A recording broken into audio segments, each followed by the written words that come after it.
Assalamualaikum warahmatullahi wabarakatuh. Alhamdulillah hamdan katsiran thayyiban mubarakan fih kama yuhibbu rabbuna wa yardah. Wassalatu wassalamu ala sayyidina Muhammadin wa ala alihi wa ashabihi wa man tabi'ahu bi ihsanin ila yaumiddin. Asyhadu an la ilaha illallah wa asyhadu anna Muhammadan abduhu wa rasuluh. Allahumma salli ala sayyidina Muhammad wa ala ali sayyidina Muhammad. Rabbi israh li sadri wa yassir li amri wahlul 'uqdatam min lisani yafqahu qawli. Rabbana zidna ilman warzuqna fahman. Allahumma iftah alaina futuha arifin bi rahmatika ya arhamar rahim. Subhanaka la ilma lana illa ma 'allamtana innaka antal alimul hakim. Amma ba'du. Alhamdulillah, segala puji bagi Allah Subhanahu wa taala yang telah memberikan kenikmatan sampai dengan hari ini. Mudah-mudahan kenikmatan yang diberikan oleh Allah senantiasa kita jaga untuk melaksanakan apa-apa yang diperintahkan dan menjauhi apa-apa yang telah dilarang Allah. Dan mudah-mudahan kita senantiasa diberikan keistiqomahan dan diterima amal ibadah oleh Allah Subhanahu wa taala. Salawat dan salam semoga selalu tercurah limpahkan kepada junjungan semesta alam, yakni Nabi besar Muhammad sallallahu alaihi wasallam. Tak lupa kepada keluarga, para sahabat, para tabi'in, tabi'in, dan mudah-mudahan sampai kepada kita selaku umatnya. Mudah-mudahan kita akan mendapatkan syafaatul udma nanti di yaumil akhir. Amin ya rabbal alamin. Bismillahirrahmanirrahim. Kita sudah sampai kepada hadis ke-22. Ya, nyandak ieu teh, Pak. Janten relawan. Bismillahirrahmanirrahim. Kita sudah sampai kepada hadis ke-22. Hadis ini diriwayatkan oleh namanya Abu Abdullah sebutannya. Bernama lengkap Jabir bin Abdullah Al-Ansori. Nah, kalau dari nama belakang ini berarti dari kaum mana ini, Pak? Ansor. Di Mekah atau Madinah? Di Madinah. Berarti Al-Ansori ini adalah orang-orang yang menerima orang-orang muhajirin, orang-orang yang hijrah dari Mekah ke Madinah. Dan beliau ini, Abu Abdullah ini, Pak, itu salah satu periwayat hadis dari Nabi, berjumlah 1.500 hadis yang beliau riwayatkan. Lumayan ini, Pak. Ini Jabir ini salah satu sahabat ulama hadis di zaman Rasulullah SAW. Dan Jabir ini, Pak, itu punya usia sampai 94 tahun. Jadi lumayan ini. Qadarullah memang. Beliau ini menjadi orang yang meriwayatkan hadis dari Nabi sampai 1, 2, 3, berarti 2 generasi. Dari zaman Khulafaur Rasyidin beliau mengalami dari Nabi, Khulafaur Rasyidin sampai kemudian tabi'in gitu. Beliau ini lumayan usianya.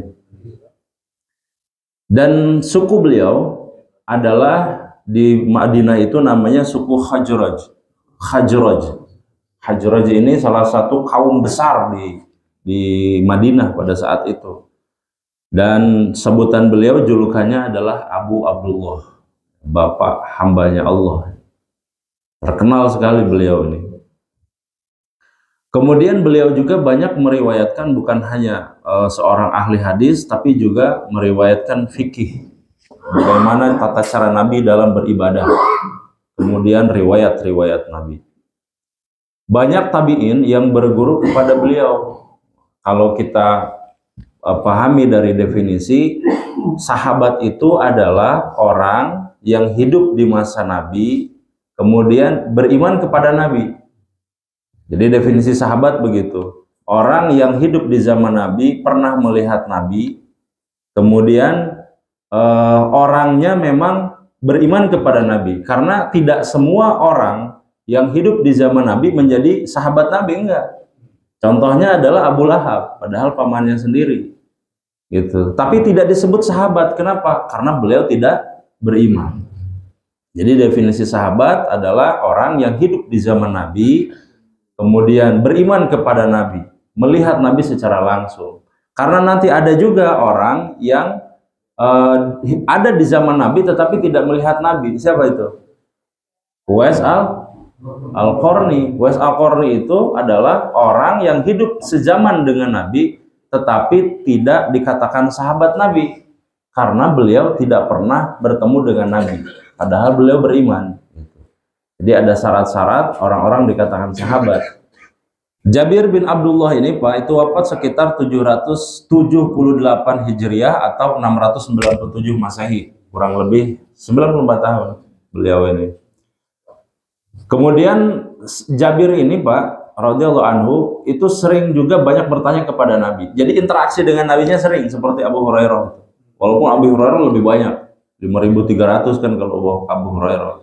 Ini termasuk banyak Pak, 1.500 itu banyak meriwayatkan hadis. Dan hadis-hadisnya adalah hadis-hadis sahih dari beliau. Kalau melalui jalur beliau itu sahih.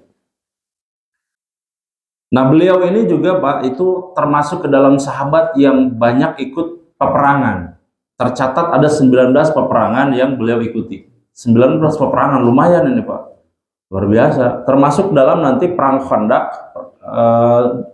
Khandaq beliau, kemudian ada lagi perang Tabuk. Kalau perang Khandaq itu kan perang parit. Idenya Salman Al-Farisi membuat parit, pami orang mah susukannya, parit susukan, tapi lumayan ageng sehingga kuda itu tidak bisa lewat, saking besarnya itu. Dan ternyata kaum muslimin berada di parit-parit itu. Nah, sekarang sudah lumrah itu dipakai. Kemarin perang Ukraina dengan Rusia itu kan ada kan parit-parit itu teh dulu zaman Nabi. Sejarah mencatat bahwa perang Khandaq atau perang parit itu sudah dilakukan di zaman Nabi dan pertama kali dilakukan di zaman Nabi. Kemudian diikuti oleh orang-orang sekarang termasuk Rusia dan Ukraina. Itu berarti luar biasa itu Pak. Dulu Nabi berperang itu nggak sembarangan, penuh strategi.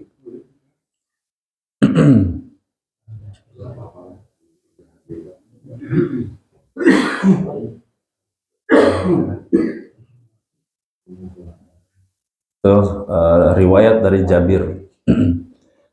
Kata-kata yang harus kita pahami di hadis ini pertama adalah kata harroma. Ini ada mufradat atau kosakata harroma yuharrimu tahriman, artinya mengharamkan. Harroma yuharrimu tahriman. Kemudian zada yazidu ziyadatan, artinya menambahkan. Makanya ada alif namanya alif ziyadah, alif tambahan. Kalau alif maksuroh, alif bengkok, alif bengkok itu standarnya dalam bahasa Arab alif maksuroh yang bengkok. Kalau alif mamdudah adalah alif yang tidak berharokat, alif mamdudah. Zada yazidu ziyadatan, artinya menambahkan. Dari Abdullah Jabir bin Abdullah Al-Ansari radhiyallahu anhu. Seseorang bertanya kepada Rasulullah sallallahu alaihi wasallam seraya berkata, anna rajulan sa'ala Rasulullah sallallahu alaihi wasallam faqala ara'aita idza shallaitul maktubah. Beliau mengatakan, saya melihat, bagaimana pendapatmu idza shallaitul maktubah, apabila saya melaksanakan sholat yang wajib, wa sumtu Ramadan, kemudian saya juga berpuasa bulan Ramadan, wa ahlaltul halal, kemudian saya menghalalkan yang halal, wa haramtu al harama, kemudian saya juga mengharamkan sesuatu yang haram, walam azid ala dzalika syai'an, dan saya di situ tidak menambahkan sedikit pun, artinya tidak mengerjakan amalan sunnah yang lain, sholat wajib saja. Syai'an ada khulul jannah, apakah saya ini akan masuk surga? Kata Nabi, na'am. Na'am itu bermakna muhun, samuhun. Kita pembahasan. Nah di sini Pak, ini ada seseorang yang bertanya, ini cukup cerdas. Jawaban pertanyaannya cukup cerdas kepada Nabi. Dan Nabi itu tidak ngomong sembarangan Pak, entah siga orang seherhei. Karena setiap ucapan Nabi mesti jadi syariat nanti. Makanya Nabi mah kalau ditanya menjawab. Gitu. Dan jawabannya nanti Nabi itu akan menjadi tuntunan sampai akhir zaman oleh para pengikutnya. Yang pertama adalah ternyata jalan menuju surga, menurut para ulama banyak yang menafsirkan mensyarah hadis ini. Kata ulama ternyata jalan masuk surga itu mudah, tidak seperti yang kita bayangkan, sulit itu enggak. Kata ulama mudah. Kenapa? Karena dalam hadis ini itu dijelaskan pertama ternyata jalan menuju surga itu adalah sederhana, tidak sulit bagi orang, ini catatannya, bagi orang-orang yang teguh pendiriannya pada agama. Nah, yang mengatakan itu sulit karena kebanyakan melakukan dosa, gitu Pak. Dan kalau tidak melakukan dosa mah akan mudah itu. Berpegang teguh pada agama, kewajiban agama itu akan mudah. Sami seperti kieu. Bagi orang-orang yang tidak melaksanakan sholatnya abot Pak, betul tidak? Sanghek, berat, sanghek. Tapi bagaimana dengan orang-orang yang sudah terbiasa? Enggak. Ya sami oge seperti badminton gitu. Ngagoes. Kan awal-awal teh kan abot itu. Tuh teh asa wah luar biasa pegel kan, tapi dah lami-lamian lek loh.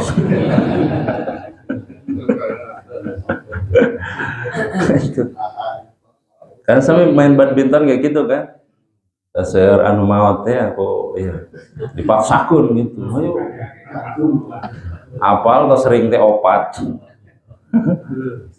Hati-hati seur kejadian badminton.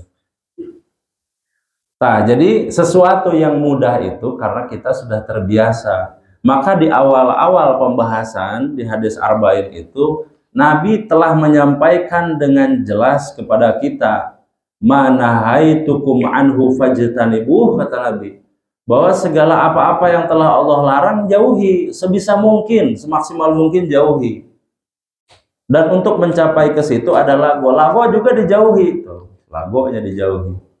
Kemudian apa-apa yang telah Allah perintahkan kepada kita sebisa mungkin dilaksanakan. Wa ma amartukum bihi fa'tu minhu mastata'tum. Jadi sebisa mungkin dilaksanakan. Jadi ternyata ke jalan menuju surga itu sangat mudah. Sangat mudah. Berbeda dengan jalan neraka yang justru itu biasanya berbiaya.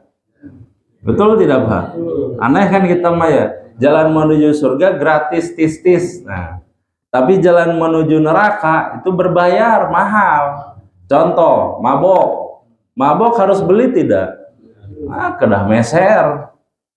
Zina, kedah aya hotelna, kedah bayar etana. Nah, anu senyum berarti osok.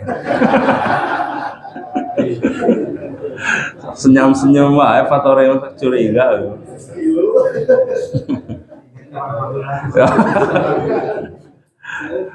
Aduh, Pak Kus mah disaung rupanya. Atau ayo di kandang embe aya kabina-bina ya. Ku gratis teh apa? Mau gratis. Jadi memang ini bahaya. Orang-orang yang melaksanakan maksiat itu tidak sadar kalau maksiat itu sangat mahal Pak harga.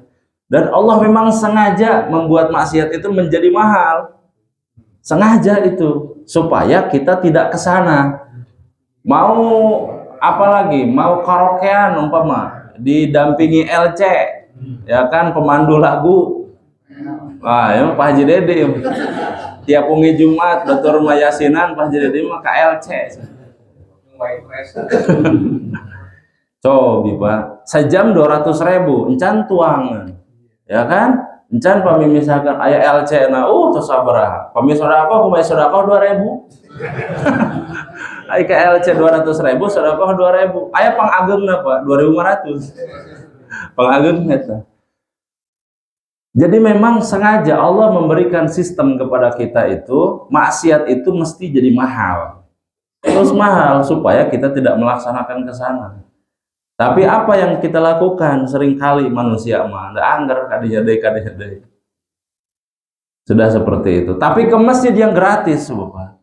Moal aya di payun anu ngajagaan pautang aya 2000 lebet ke masjid 2000 udah aya kan. Atau pajuhri umpama. Tidak ada yang mau masuk ke masjid umpama tiketnya dikasih tiket gitu 5.000 moal aya, Pak. Karena memang didesain kehalalan itu mesti gratis. Sesuatu yang menuju surga itu mesti murah. Paling tidak murah gitu. Bahkan kata Nabi Muhammad SAW, saking mudahnya kita melaksanakan yang wajib saja, tidak mengerjakan yang sunnah ini Pak, mengerjakan yang wajib saja itu tetap masuk surga. Tapi nanti ada rambu-rambu yang akan kita bahas. Kedua, makna dari menghalalkan sesuatu yang halal adalah menerima dan mengamalkan apa-apa yang telah Allah halalkan kepada kita. Satu waktu Nabi Muhammad SAW ditanya, "Ya Rasulullah, saya punya syahwat. Kalau syahwat saya ini disalurkan atau dialirkan kepada sesuatu yang halal, apakah itu berpahala?" Kata Nabi, sama seperti kita makan. Makan itu kan kebutuhan biologis kan. Memasukkan makanan ke mulut kita itu juga sama seperti kita memasukkan sesuatu farji kita kepada istri kita. Sama itu Pak. Itu kebutuhan biologis yang kalau disalurkan kepada sesuatu yang benar, yang halal, maka dia juga akan berpahala. Kata Nabi, kata orang sahabat itu, kan itu syahwat ya Rasul. Iya, syahwat sebagaimana Allah menciptakan syahwat itu kalau dialirkan ke sesuatu yang betul, benar, maka dia juga akan berpahala. Karena ada orang yang semangat juga nanti sholat kan. Ayo kurang teh kadang semangat ngawas apa? Tadarusan semangat. Di awal-awal Ramadan kan 10 hari pertama semangat kan. Itu kan muncul gairah kan. Tapi pas begitu kaditu nanti malas. Itu Pak. Jadi semangat, gairah, kemudian hasrat juga sesuatu yang telah Allah ciptakan itu bermanfaat untuk memberikan semangat kepada ibadah. Kalau itu dialirkan kepada sesuatu yang halal, meskipun itu bentuknya syahwat, maka mendapatkan pahala sebagaimana kita makan. Kita ada nafsu makan, itu berpahala kalau diniatkan untuk ibadah. Dan begitu juga kalau diniatkan hubungan suami istri untuk membentuk keluarga, untuk membentuk generasi penerus yang akan meneruskan kehidupan dan banyak melakukan kebaikan, amal soleh, itu juga termasuk ke dalam kategori ibadah. Gitu ya. Jadi sederhana kata Allah, laksanakan saja apa yang telah aku perintahkan. Maka mudah sekali jalan menuju surga. Kemudian yang kedua adalah mengharamkan yang haram. Kalau sesuatu itu sudah Allah haramkan, maka tidak boleh kita menghalalkan. Contoh misalkan malam Selasa kemarin kita bahas sedikit ya. Ada orang yang menghalalkan sesuatu pada saat jadi hakim. Tapi begitulah Pak, nafsu, hasrat, gairah, ya kan? Disangka mungkin dengan uang itu dia akan hidup abadi. Tetapi satu waktu Allah mencabut nyawanya, hilang sudah itu. Bagaimana cerita kampak satu ditanyakan 40 malam? Ya, cobian Pak, harta nu kitu teh kumaha coba kasusna. Maka ini orang-orang yang bodoh. Auzubillah ya nakuna minal jahilin. Ini jelas orang-orang yang bodoh. Dia mungkin mengatakan, ini makan rezeki yang halal tuh. Padahal sesuatu yang haram, tapi dihalalkan oleh dia. Dosa besar itu. Dosa besar itu. Jadi kalau kita melakukan keharaman, kita tetap harus mengatakan kepada diri sendiri ini haram. Itu ya. Harus itu. Jangan sampai menghalalkan sesuatu yang haram.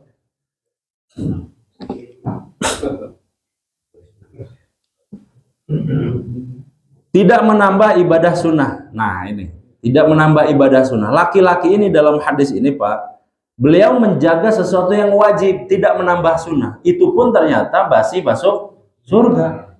masih masuk surga Pak. Tapi ini catatannya Pak, ini catatannya.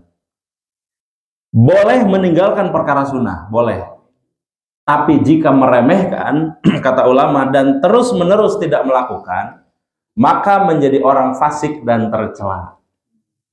Itu catatan ya Pak, catatan. Sahabat itu di zaman Nabi itu melaksanakan apa yang Nabi lakukan. Jadi Nabi itu Pak, itu nanti ada dua, kita ada pembahasan dua amalan Nabi yang itu diklarifikasi Nabi dan tidak diklarifikasi Nabi. Nanti kita bahas. Jadi Nabi pada saat melakukan sesuatu itu sahabat menyangkanya semuanya wajib. Di awal-awal begitu Pak. Tidak dikonfirmasi.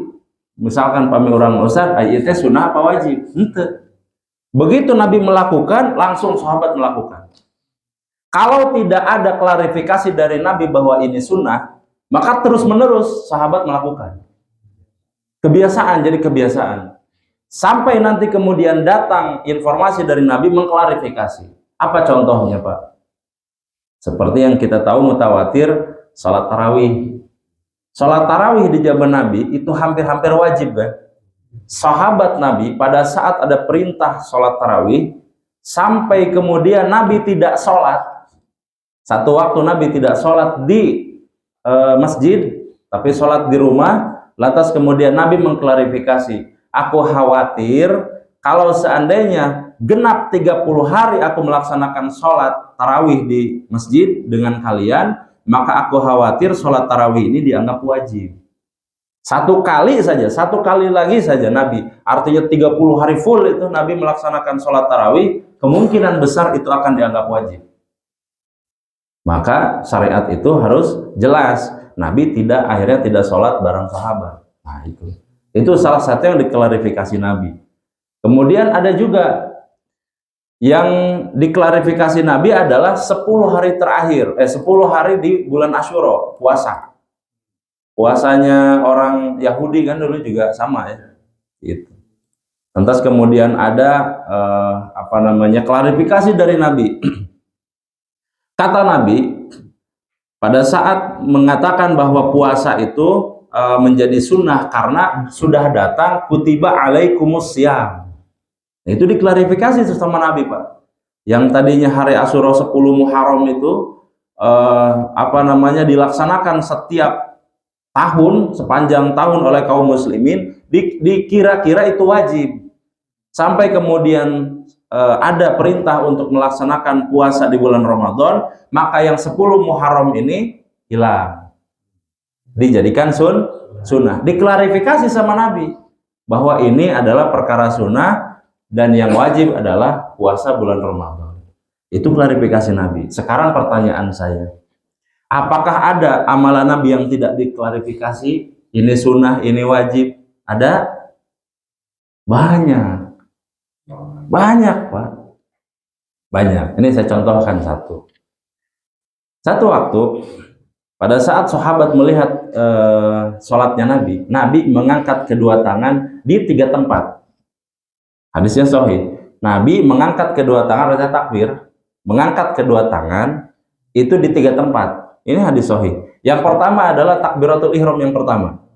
Ini Allahu Akbar. 1.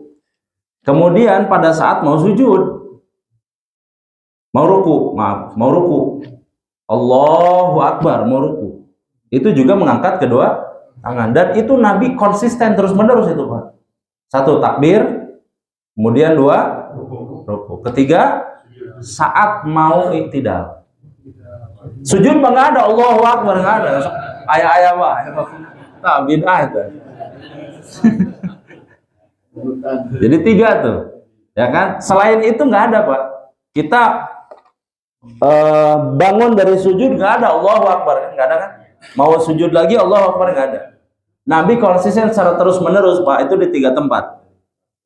Yang pertama adalah takbir pertama, Allahu Akbar, takbiratul ihram. Yang kedua mau ruku, dan yang ketiga mau iktidal, sami Allah. Dan itu terus menerus. Nah, artinya setiap kali kita mau ruku, Allahu Akbar. Itu kesunahan. Nah, ini yang jadi perdebatan ulama, Pak. Dalam usul fikih nanti, apakah ini masuk kepada kategori wajib? Dilakukan konsisten, Pak. Apakah ini termasuk kategori wajib atau sunnah? Nah, ini mulai nih pemahaman ulama di sini terbagi. Contoh takbiratul ihram saja. Takbir. Jadi nanti pendapat ulama, ini wajib atau sunnah? Nah, sekarang saya tanya, Pak, wajar nggak ulama akhirnya punya dua pendapat antara wajib dengan sunnah? Wajar ya? Kunaan Pak Haji, Pak Haji Dedi, kunaan wajar? Udah dibiasakan. Baik. Nah, coba kita tengok. Hadisnya dari Imam Bukhari nomor 735 dan Imam Muslim nomor 390. Hadisnya begini bunyinya, Pak. Ra'aitu Rasulullah sallallahu alaihi wasallam idza fatahas shalah. Aku melihat Rasulullah jika memulai salat, rafa'a yadaihi hatta yuhadhiya mankibaihi, yaitu beliau mengangkat kedua tangannya sejajar dengan bahunya. Ini bahu kita. Allah berarti segini ya. Akan ada yang begini ya. Nanti di hadis yang lain, maaf Pak Haji kia. Emang Pak Haji mah aliran sesat. Hiji kia apa? Allah berarti sejajar dengan bahu.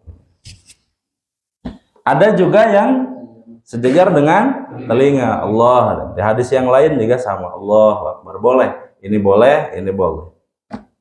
Kemudian apalagi ketika takbir untuk ruku, takbir untuk ruku, begitu mau ruku, Allahu Akbar. Nah, perpindahan ke ruku. Kemudian wa idza kabbara li ruku'i, kemudian fa'ala misla dzalik, sama seperti itu juga, seperti takbir takbiratul pertama juga artinya begini juga pada saat wa idza rafa'as ra'sahu, pada saat mengangkat kedua kepala dari ruku. Nah, berarti tiga itu. Pas begitu sami Allahu liman hamidah itu juga begitu. Sama itu, tiga itu, Pak. Semua sepakat bahwa Nabi continue secara terus-menerus melakukan itu di tiga tempat. Nah, ini pembahasannya nih. Imam Asy-Syafi'i mengatakan itu sudah makan. Beda ulama nih, Pak.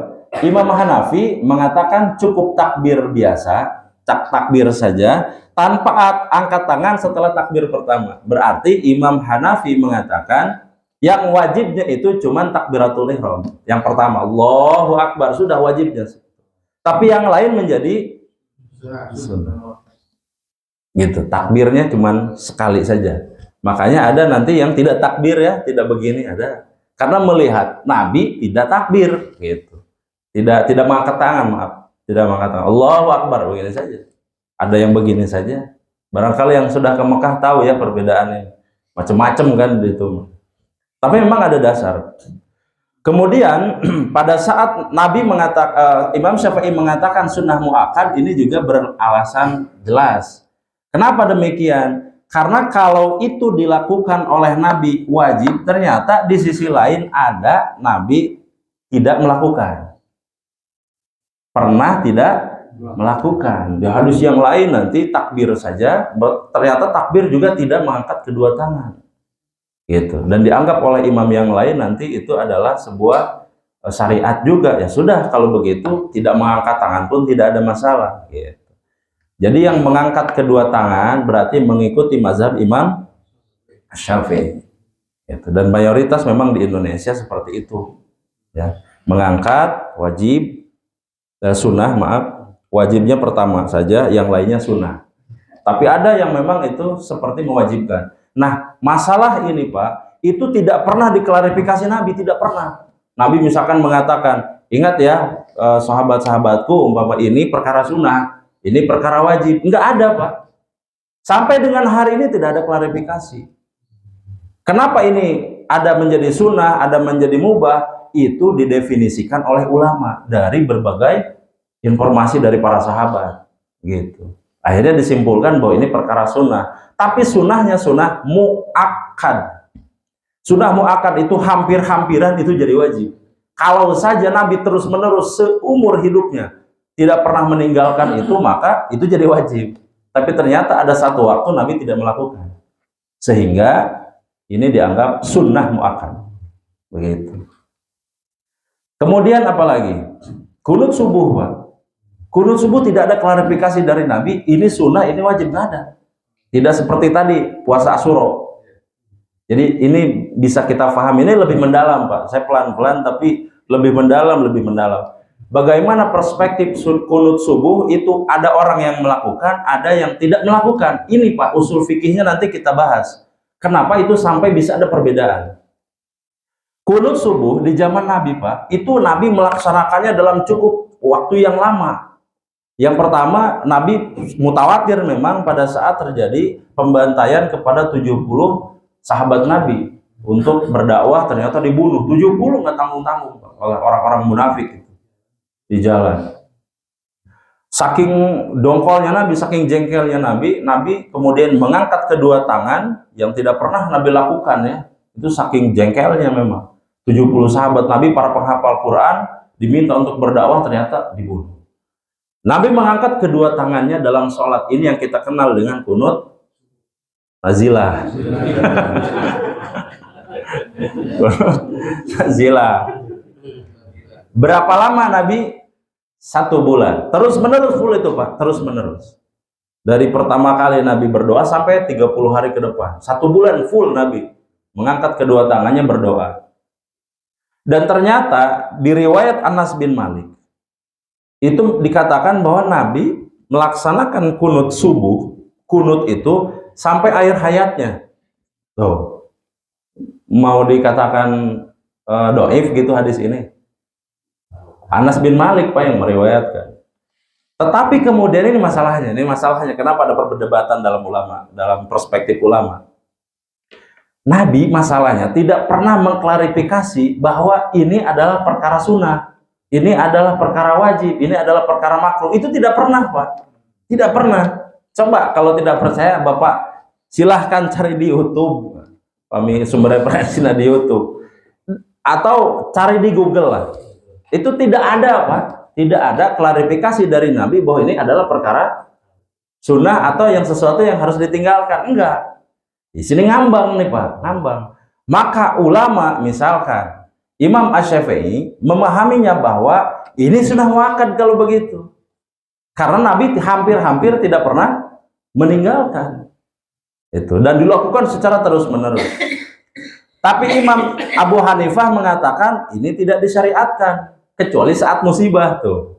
Berarti yang tidak kunut subuh yang memahami musibah masuk ke pemahaman sudut pandang Imam Abu Hanifah atau yang kita kenal dengan Imam Hanafi.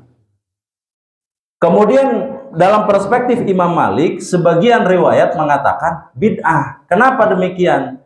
Karena ini hanya ada pada kunut nazilah. Sama seperti Imam Hanafi tadi, ini bid'ah gitu.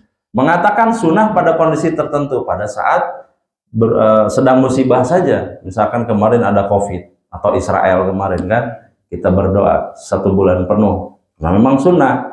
Dari perspektif ini Pak, kita bisa memahami wajar kalau ulama terbagi pendapat karena nabinya sendiri tidak pernah mengklarifikasi. Wajar tidak Pak? Wajar. Berarti di sini kita bisa memahami, oh kalau begitu, karena dari nabinya sendiri tidak ada klarifikasi, kalau yang mau kunut subuh silahkan, bagus berarti mengikuti mazhab Imam Asy-Syafi'i yang mengatakan itu sunnah muakkad. Dari riwayat Anas bin Malik mengatakan Nabi sepanjang hidupnya sampai wafat itu berdoa mengangkat kedua tangan kunut subuh. Tapi yang lain mengatakan juga enggak kok. Yang saya ketahui kalau begitu ya sudah ambil saja 2 pendapat itu lebih selamat. Yang kunut subuh mangga, yang tidak juga tidak ada masalah. Karena masih sesuai dengan kaidah usul fikih bahwa yang dilakukan Nabi itu semuanya sunnah. Sampai kemudian nanti ada keterangan bahwa itu wajib. Itu pahami Pak? Pahami ini. Dalam usul fikih dikatakan Ulama usul fikih sepakat, Pak, apa-apa yang dilakukan Nabi itu adalah menjadi sunnah. Sampai kemudian ada klarifikasi dari Nabi kalau itu bukan sunnah, misalkan jadi wajib. Sama seperti puasa Asyura tadi. Puasa di bulan Muharram itu asalnya ternyata seperti wajib. Sampai kemudian Nabi mengklarifikasi kalau itu sunnah. Karena ada yang wajib, yaitu puasa Ramadan. Ini sampai sini bisa dipahami, Pak, ya? Nah, kalau begitu, ini dengan pemahaman seperti ini, usul fikih seperti ini, maka kita bisa memahami kenapa Imam Asy-Syafi'i hampir-hampir mewajibkan kunut subuh. Karena asumsinya tidak ada klarifikasi dari Nabi. Nah, mulai paham ya, dari sudut pandang keilmuan, ilmu fikih, ilmu hadis kita belajar, kita akhirnya memahami kenapa ulama menetapkan satu hukum begitu. Dari sini nih pemahamannya. Itu. Kemudian ada juga, Pak, itu bersiwak. Bersiwak, pami urang mah gosok gigi ayeuna. Coba perhatikan hadisnya. Hadis sahih, Pak. Nabi itu, Pak, itu sering bersiwak. Sering bersiwak ini berarti ada juga satu waktu Nabi tidak melakukan karena takut dianggap wajib. Nabi mengatakan, seandainya tidak memberatkan umatku, maka aku akan perintahkan mereka bersiwak setiap kali akan sholat. Itu maksudnya terus pas badai sholatnya tong hangit. Jangankan itu ya, makan bawang, makan jengkol, peteu tak badai sholat makruh. Makruh duren. Kabikeun lah duren. Tong rek sholat makan duren. Waduh, parah. Itu, Pak, kata Nabi, kalau seandainya tidak memberatkan umatku, maka siwak ini aku perintahkan kepada mereka untuk dilaksanakan setiap mau sholat. Saking pentingnya bersuci, gitu. Bukan hanya dari sisi suci badan, suci kolbu, tetapi juga suci mulut. Tidak ada cehil. Bojigong, Pak. Sebisa mungkin, Pak. Tapi meh seungit disemprot ke parfum, Pak. Gitu, oke, mabok, Pak. Karena kebiasaan ini sangat kuat, hampir-hampir ini dikatakan wajib, Pak. Berarti apa? Kalau Nabi melakukan dengan sedemikian banyak kontinu, berarti siwak pada saat atau bersikat gigi pada saat mau sholat mesti dilakukan untuk kita gitu umatnya. Mesti itu, Pak. Jadi sunnah muakkad. Bagaimana Ustaz kalau seandainya tidak? Nggak ada masalah. Karena ini hukumnya adalah sunnah. Tapi ingat, Pak, ingat nih. Sunnah kalau diremehkan itu jadi fasik kita. Dan ini kata Nabi sangat tercela. Sangat tercela, Pak. Karena di hadis lain mengatakan bahwa orang-orang yang mengikuti sunnahku, ajaranku, itu salah satunya ciri dari mereka akan mendapatkan syafaat. Itu hati-hati. Kan aya nu sok kieu teh, Pak, nyariosna. Sunnah iya. Ya kan? Sunnah iya. Sunnah itu kalau terus-menerus tidak dilakukan, kemudian itu kita anggap menyepelekan, bahaya itu, Pak. Hati-hati itu. Sunnah iya, sunnah iya. Hati-hati kata-kata itu. Karena dulu para sahabat itu kalau Nabi melakukan kesunahan mesti dilakukan. Sampai kemudian mereka menganggap itu wajib. Saya dulu di waktu sekolah SMP, Pak, ada materi tentang sholat sunnah witir. Terus guru ini menyampaikan, Imam Malik menganggap bagi dirinya sendiri, sholat witir itu adalah wajib. Dipahami kata-kata wajib ini. Wajib ini maksudnya adalah beliau mewajibkan atas dirinya sendiri untuk senantiasa melaksanakan itu. Ngerti nggak, Pak? Jadi bisa boleh kewajiban atas diri sendiri, bukan hal yang menyatakan itu syariat, bukan. Atas dirinya sendiri. Kalau syariatnya jelas itu sunnah muakkad.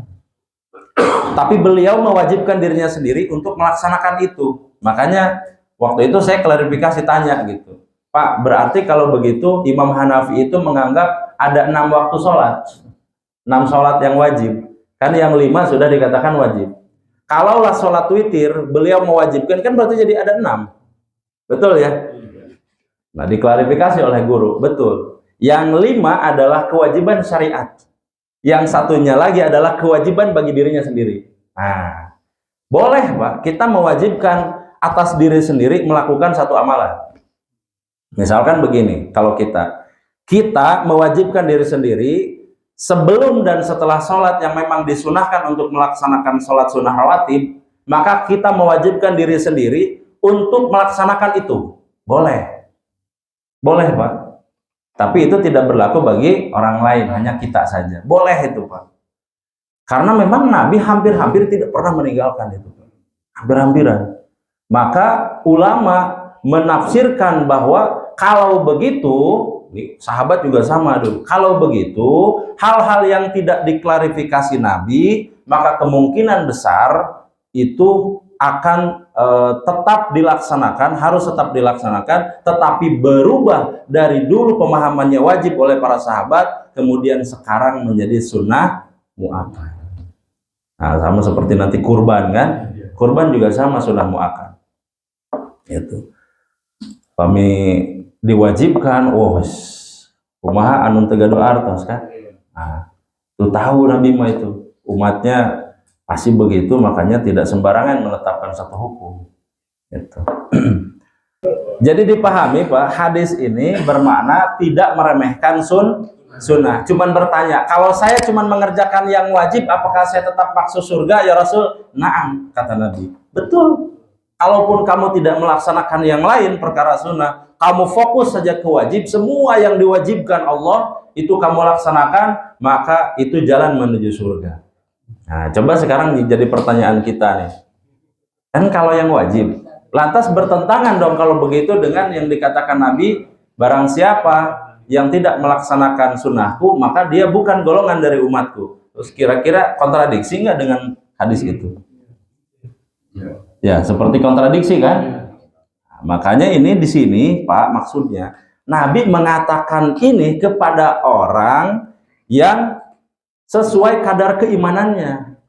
Nabi itu orang bijak Pak, kalau menyampaikan sesuatu sesuai kadar keimanan. Maksudnya begini, nih, ini pahami. Kita sudah belajar di hadis-hadis sebelumnya, ini nyambung. Kalau kita mengerjakan satu pekerjaan amal solih, maka dari pekerjaan ini akan melahirkan pekerjaan amal-amal soleh yang lain. Begitu ya, ini kaidah nih. Tapi juga sebaliknya, kalau kita mengerjakan satu pekerjaan amalan buruk, maksiat, maka ini akan diikuti oleh maksiat-maksiat yang lain. Sepakat atau tidak nih? Kalau begitu, Nabi mengatakan seperti ini, silahkan kamu laksanakan yang wajib saja. Nanti di perjalanan dia akan mendapatkan pemahaman, menambah amal solihnya menjadi sunnah. Paham nggak sampai sini Pak? Iya. Jadi biarkan orang itu jangan sekali waktu untuk melaksanakan sekaligus, jangan. Misalkan ada orang mu'alaf umpama. Nah, dia baru mu'alaf, dia mengatakan sholat bagaimana Ustadz? Oh, sholat itu begini, diinformasikan gitu, ada takbiran. Langsung dibahas fikihnya begini ya, usul fikihnya begini. Hadis tentang sholat itu bukan atuh liar Pak. Mal jantan seneng liar. Bayangkan Pak. Tulus. Clear. Oh ternyata geningan seueur. Iya. Tuh bayangkan Pak, kalau ilmu sekaligus diberikan dalam satu waktu. Makanya kita sekolah juga demikian kan. Ada SD dari kelas 1 sampai kelas 6. Kelas hiji SD langsung dipasihan materi kelas hiji semester hiji kuliah. Wah, liar tuh. Demol nyambung kan?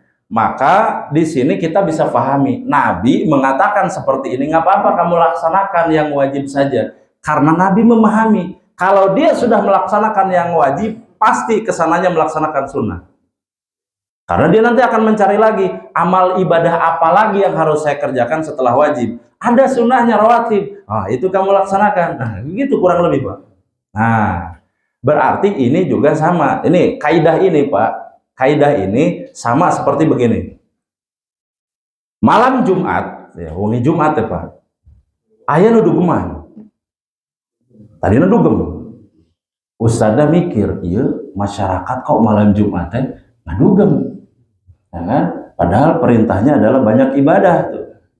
Maka kemudian Ustadz itu berpikir, siga nama ya kadang ngaos Yasin we lah nu gampil. Maka dimasukkan tuh daripada maneh dugeman, mendingan ngaos Yasin. Tuh.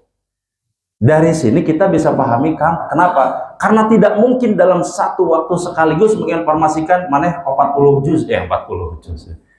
Pokoknya melaksanakan satu malam itu 1 juz, nggak mungkin, Pak. Basicnya malas itu. Yang penting, yang tadinya kebiasaan buruk digantikan dengan kebiasaan baik. Udah sekarang mah, pokoknya setiap malam Jumat ini kamu ngaos Yasin sajalah, ngaji Yasin sajalah. Tiba-tiba ada orang yang belakangan ini mengatakan itu perkara bid'ah. Coba ayeuna abi naros. Aya jalmi anu dangdutan. Ya, wong Jumat ya. Aya jalmi anu dangdutan. Aya hiji deui anu ngaos Yasin. Lebih bid'ah mana? Ayo. Ayo, lebih bid'ah mana? Tapi kenapa tidak membid'ahkan yang berdangdutan? Bid'ah dangdutan, malah membid'ahkan ya asilan. Coba pahami dengan akal sehat, dengan pikiran jernih, Pak. Coba, ini pahami baik-baik. Ini kan hukum nih, Pak. Makanya ulama tidak mudah mengatakan bid'ah dulu itu. Karena melihat basicnya seperti apa, sosiologisnya seperti apa. Dulu di malam Jumat itu yang seharusnya banyak ibadah berkali-kali lipat disebut dengan Sayyidul Ayam kan? Rajanya malam. Hari Jumatnya rajanya siang, rajanya hari disebutkan. Makanya ada sholat Jumat di situ. Tapi banyak orang-orang yang tidak beribadah di situ. Karena orang awam, kebanyakan orang awam sudahlah ulama dulu. Kalau begitu malam Jumat isi sama ini daripada sesajen, Pak. Dulu itu malam Jumat ada malam Jumat Kliwon kan? Yang dilakukan apa? Memberikan sesajen. Tuh ulama kita dulu bijaknya luar biasa. Maka kemudian ulama dulu berpikir kalau begitu kita ganti saja dengan ngaji. Tapi kira-kira surat apa nih? Mulai itu diperhatikan segala macam, kayaknya nih surat Yasin inilah yang masuk. Akhirnya surat Yasin. Tetapi itu tidak menafikan keutamaan dari surat Al-Kahfi. Maksudnya nanti seandainya generasi penerus setelahnya memahami bahwa kulturnya sudah terbentuk, nanti minta tolong ditambahkan ya. Bilangnya jangan bid'ah atuh. Kalau mau bijaknya begini. Bapak Ibu yang sekarang sudah terbiasa malam Jumat Yasinan, ditambahkan ya surat Al-Kahfinya. Ditambahkan ya surat-surat yang lain, jangan cuma Yasin saja. Itu, Pak. Jangan mengatakan oh itu langsung enggak, jangan. Paham sampai sini nggak, Pak? Ini kaidahnya harusnya begitu. Jangan membid'ahkan tetapi ditambahkan. Harusnya begitu. Kenapa? Karena nanti kalau ini jadi perkara bid'ah, orang lain jadi meninggalkan. Kalau yang fanatik, kalau meninggalkan lantas malam Jumat itu yang sebagai malam latihan untuk melaksanakan baca Quran, jadi hilang perkara itu. Kalau hilang, sudah dibangun ulama berabad-abad kebiasaan itu tinggal ditambahkan oleh generasi penerus, jadi kemudian hilang, capek lagi nanti Pak ulama itu. Sampai sini paham ya, Pak? Jangan mudah mengatakan bid'ah gitu. Yang ada adalah ditambahkan. Itu, ditambahkan. Apalagi misalkan banyak tahlilan. Tahlilan juga sama. Kan konsepnya sama ini, Pak. Konsepnya sama. Tahlil juga sama. Tahlil itu mendoakan yang meninggal. Sekarang jangan mengatakan bid'ah, harusnya itu ditambahkan informasinya ke keluarga atau ke masyarakat umum. Bapak Ibu sekalian, kewajiban untuk berdoa itu bukan hanya oleh masyarakat. Yang paling utama adalah oleh keluarga sendiri, anak-anaknya wabil khusus. Ya kan? Kemudian bukan hanya ngitung 1, 2, 3, itu budaya. 1, 2, sampai 7, 40, 100, itu budaya. Tidak ada dalam syariat itu budaya. Tetapi yang budaya ini nggak apa-apa terus dipertahankan. Kalau memang selama itu baik. Tapi ingat catatannya, ini tidak ada memang di zaman Nabi, angka-angka ini tidak ada. Tapi kita harus fair mengatakan bahwa ke anak-anaknya itu ini harus dilakukan yang paling wajib oleh kalian para ahli-ahlinya. Begitu, paham ya Pak ya? Jadi pemahaman ini bisa kita bawa ke ranah fikih. Oh, memang Nabi tidak pernah mengklarifikasi terkait dengan kunut, terkait dengan apa-apa, banyak yang tidak diklarifikasi Nabi. Karena nanti diasumsikan banyak sahabat nanti yang pusing kalau semua diklarifikasi. Ini klarifikasi itu kok, wah itu capek Pak.